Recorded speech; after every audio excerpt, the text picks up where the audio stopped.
Mga kabrigada, 2 pang sako ang na-recover ng mga divers ng Philippine Coast Guard dyan sa Taal Lake, kung saan umano itinapon ang mga labi ng mga nawawalang sabongero. May report si Brigada Jigo Custodio. I-brigada mo! Brigada Live Report!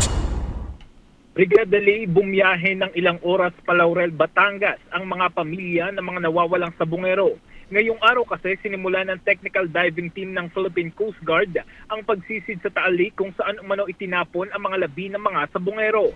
Umaasa sila na ang na-recover na mga buto, sila na ang kanilang mga nawawalang mahal sa buhay. Alas 7:30 kaninang umaga, 3 dive teams ang sumisid sa iba't ibang bahagi ng lawa sa barangay Balakilong, Laurel, Batangas.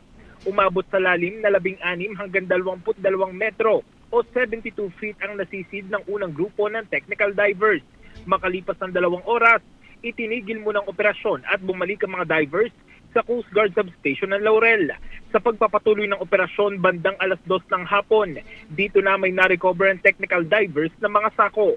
Bagamat 4 na sako ang nakita ng PCG divers sa ilalim ng lawa, 2 lamang ang kanilang na-retrieve. Magkahiwalay na na-recover ang mga sako pero hindi naman lalampas sa 10 feet ang agwat na layo.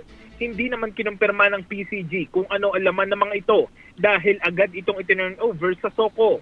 Ayon kay PCG Southern Tagalog District Commander Commodore Jeronimo Tavilla, ang SOCO na ang susuri kung ano ang laman ng mga sako.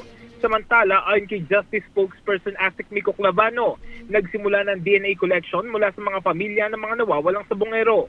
Wala pa namang kumpirmasyon ng DOJ kung buto ng tao na recover sa lawa ng Taal kahapon dahil aabutin pa ng 1 hanggang 2 araw bago lumabas ang resulta ng forensic test.